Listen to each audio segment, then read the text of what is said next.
You are listening to Fresh Bread, Dr. Harry Reeder's daily devotional from the Alliance of Confessing Evangelicals. Now, we introduced a principle yesterday, and it's all in the same context of Jesus following up the parable of the principle of intentionality, of living according to those commitments you've made to Christ and being intentional about it. Jesus isn't through with his disciples in his stewardship lessons. Here's something else he says in Luke chapter 16 and verse 10. One who is faithful in a very little is also faithful in much, and the one who is dishonest in a very little is also dishonest in much. In other words, when you get more of something, it doesn't make you more faithful if you've been faithless, and it doesn't make you more faithless if you have been faithful. So what you want to do is you want to be faithful in little. And so you don't say, hey, when I get more, I'll be faithful with the tithe and my offering. No, you won't be faithful. You'll just have more reasons not to be faithful. Then he goes to this, and if you have not been faithful in that which is another's, who will give you that which is your own? In other words, will the Lord entrust more to you if you haven't been faithful? You're sitting there, when I get more. Well, will the Lord entrust more to you when you have been faithless in the little?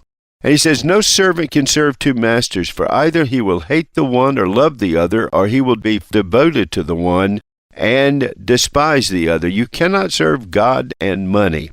And so what he is saying to us very distinctly, very pointedly, is that the service of self is seen by the idolatry of money. I always tell people, I don't care how much you have or don't have. I really don't. I care about two things. Number one, how did you get the resources that you have? Did you do that which was pleasing to the Lord? The second thing is, now what do you do with the resources that come? Do you have your money for Jesus? Or does money have you, and therefore not Jesus? So does what you have you, and therefore Jesus is not the master, is not the Lord in your life? You can't have two masters. You either love one and hate the other, that is, you don't give it a place of allegiance and affection in your life, or you hate one and love the other. That's pretty much the way it works. So here's what Jesus goes on to say in this same context at another time that he preached. He said this, no man can serve two masters. You either hate the one and love the other, or you love the one and hate the other. And he said this also. He said, where your treasure is, there will your heart be also. Now, folks, this is just the basic truth.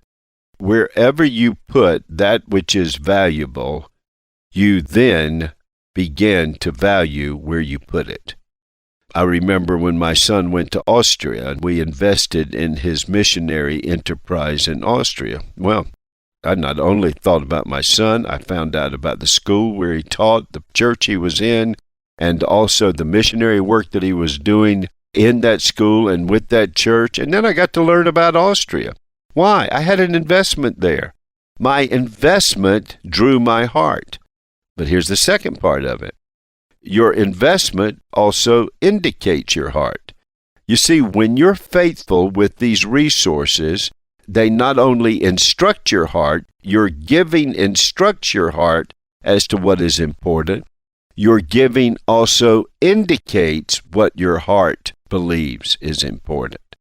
So your stewardship is, on the one hand, an act of discipleship, because it instructs you as to what's important as you give biblically, sacrificially, and faithfully.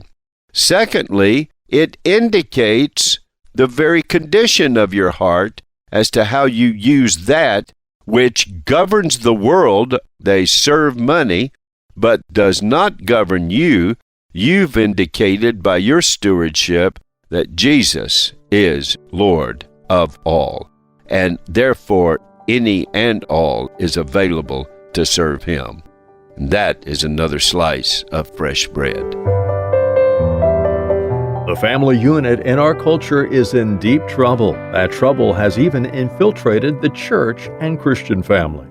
Our Fresh Bread gift offer is Dr. Reeder's series, 7 Essentials for the Christian Family. Call 1-800-488-1888.